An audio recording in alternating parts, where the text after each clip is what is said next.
In a world where low-rated citizens vanish without a trace, Daniel Fletcher fights against a system designed to erase him. Welcome to Echoes of the Past. In the near future, a digital rating system became the primary measure of a person's value. Points were awarded for good behavior, timely bill payments, and positive feedback from colleagues and acquaintances. They could be lost due to complaints, fines, or even a simple misunderstanding. For most people, the rating was a form of social currency. It determined where they lived, what jobs they could get, and who was allowed into their lives. Daniel Fletcher had never given much thought to his rating. He wasn't a model citizen, but he wasn't a criminal either. He worked as a systems analyst for a large company in London, paid his taxes on time, and led an ordinary life. His rating stayed at a steady 7 out of 10, granting him a comfortable apartment in Kensington, the ability to travel, and access to premium services. But that day, everything changed. Daniel woke up early. Morning mist filtered through the blinds, and the room smelled of freshly brewed coffee from his capsule machine, programmed for 7:30 a.m. He yawned, reached for his phone, and unlocked the screen out of habit. A notification blinked at the bottom. Rating update. Your new level, 1.2. He frowned. A mistake? A system glitch? Opening the Civic Score app, he saw a red warning light pulsating on the screen. In the poor recent field, it simply read, Unreliable behavior. What the hell? He muttered, tapping. Request clarification. No response. Just a standard message. Your request has been received. Please wait for processing.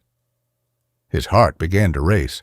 Daniel tried accessing other systems but encountered blockages. His bank account was temporarily suspended, his corporate email wasn't receiving messages, and even his streaming subscription had been deactivated. Stepping outside, he immediately felt the weight of people's stares.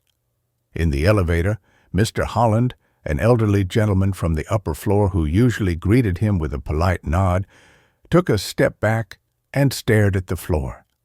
Daniel brushed it off as coincidence, but at the office building, a security guard stopped him. I'm sorry, Mr. Fletcher, but your rating is below the acceptable level. The system won't let me grant you access. The guard's voice was sympathetic yet firm. Wait, this must be a mistake. Daniel pulled out his phone, showing the screenshot, but the guard only shook his head. There's nothing I can do. You'll need to contact support. Through the glass doors, he could see his colleagues. Some looked at him with curiosity, others quickly turned away. No one came out. No one even sent a message. True fear set in a few hours later. His card was declined when he tried to pay for his morning cappuccino at Starbucks. The cashier glanced at the terminal screen, and her expression immediately changed. I'm sorry, but we can't serve you, she said, pulling the paper cup away. Why? I have plenty of money in my account. It's not about the money, sir. I just can't. She averted her eyes. Outside, he tried calling an Uber. Service unavailable. Taxis also drove off the moment they saw his profile data. When he returned home, the smart lock on his apartment door flashed a red warning. Access restricted. Contact your landlord. A new email appeared on his phone. According to your lease agreement, your rating must not drop below 4.0. You have 1 week to vacate the premises.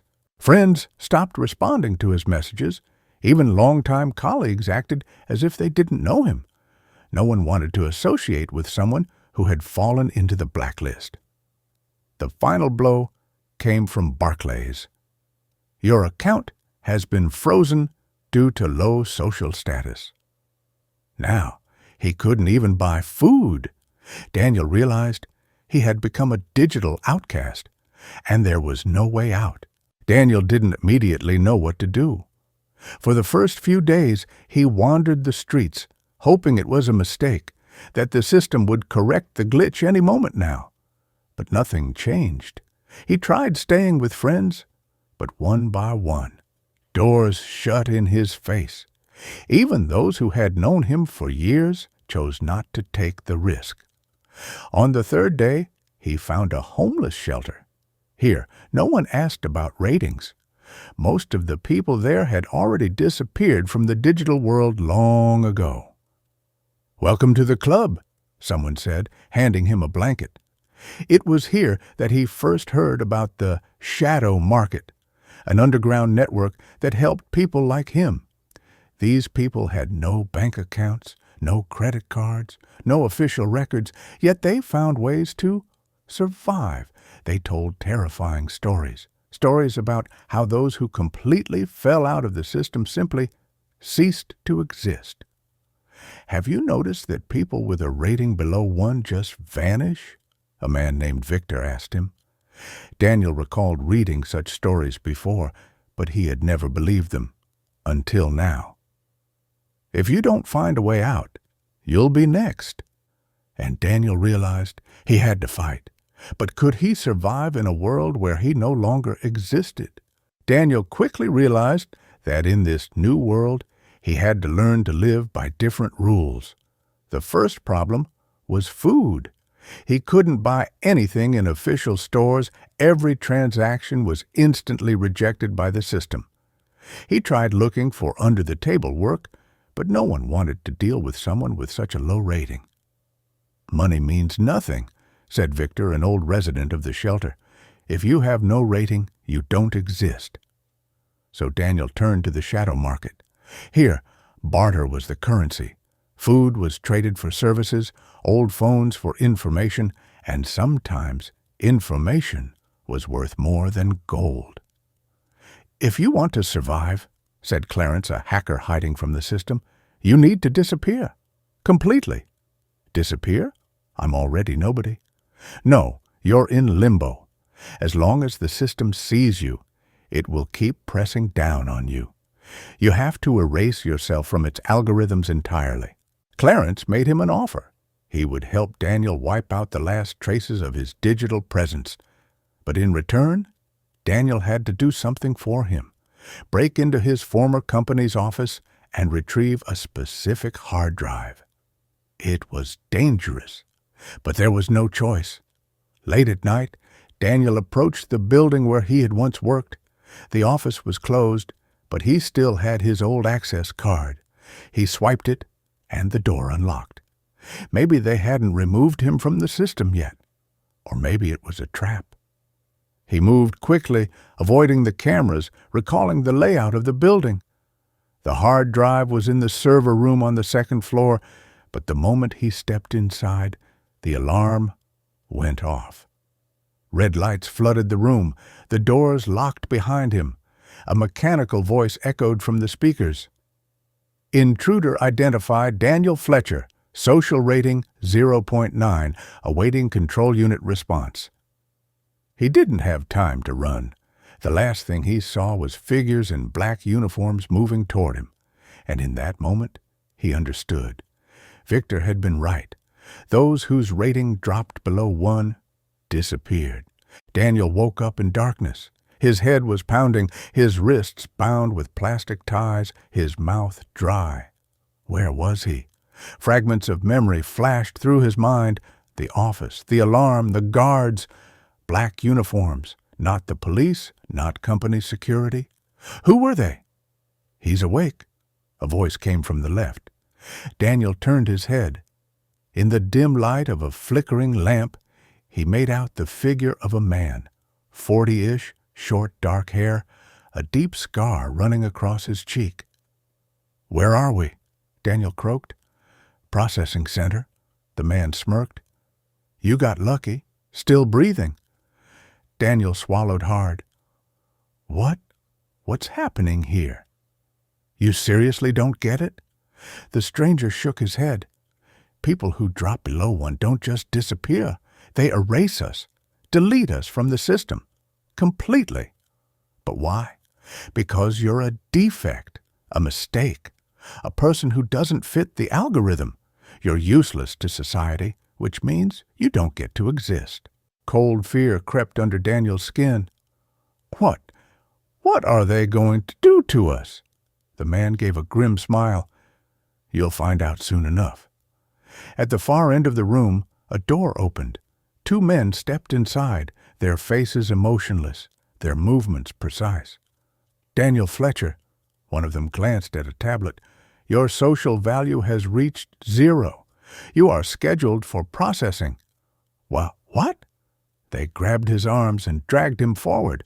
No, wait, this is a mistake. No one listened. Another door slid open ahead. Blinding white light flooded the corridor. One step forward, and the world vanished. Daniel woke up to a sharp prick in his neck. The world blurred before his eyes, his consciousness teetering between reality and oblivion. He tried to move, but his body felt like lead. A dull ringing filled his ears, his heartbeat slow and unnaturally steady. Where was he? Sterile white walls surrounded him, a cold metal table pressed against his back. The air smelled of chemicals, lifeless, artificial. Muffled voices murmured beyond a thin partition, accompanied by the steady hum of machinery. Subject 47 is conscious, a flat voice announced. A figure leaned over him, a man in a white coat, thin glasses perched on his nose, his gaze empty, assessing. What are you doing? Daniel croaked, his lips barely moving. The doctor ignored him, tapping something into a tablet before nodding to someone out of sight. Correction, he stated simply. A fresh dose of something cold surged into Daniel's veins, and the darkness swallowed him again. He woke up in a small, pristine room. White walls, a bed, a narrow desk, a screen mounted on the wall. Everything was impossibly clean, as if no one had ever lived there. The screen flickered to life. Welcome, citizen. Your rating, 5.0. His body responded effortlessly, but he felt different. He remembered everything, the fall, the pursuit, the hidden shelter, the people who had warned him about processing. They hadn't lied. He touched his temple. His mind was clear, yet something was off. The memories were there, but dulled. The pain, the despair, softened. The door slid open without a sound. A man in a gray uniform stood at the threshold. "Good morning, Daniel," he said with flawless politeness. "It's time to begin work." What work? Daniel's voice was unnaturally calm, as if part of him already knew the answer. You are part of the system now. You have been given a second chance. Daniel felt his muscles relax. The fear melted away. He nodded and stepped into the corridor. The door behind Daniel closed almost soundlessly, yet there was something final about the sound. He stepped forward, feeling the cold light of the corridor emphasize his emptiness. White walls, an impeccably smooth floor, the soft hum of ventilation. Everything here looked sterile, as if he had entered some kind of purgatory where time stood still. "This way," his escort said quietly, moving with confidence, without any unnecessary gestures. Daniel followed, catching glimpses of his reflection in the glass partitions. His face seemed unfamiliar. Frightened? Number? More like indifferent. And that's what troubled him the most, the feeling that he was gradually losing himself. They entered a spacious hall resembling an office center of the future. Rows of perfectly organized workstations, glowing screens flowing with streams of data. People in gray uniforms sat at terminals, hunched over monitors. Their faces were devoid of emotion. They were simply performing their tasks. "Welcome to the system," the escort announced. He pointed to one of the workstations. A monitor flickered to life in front of Daniel, displaying the personal file of an unknown person. Name: Tobias Henley. Age: 34. Current rating, 2.3. Status. Subject to correction. In the corner of the screen, a blinking prompt appeared. Approve correction? Daniel glanced at the escort, but the man only gave a silent nod.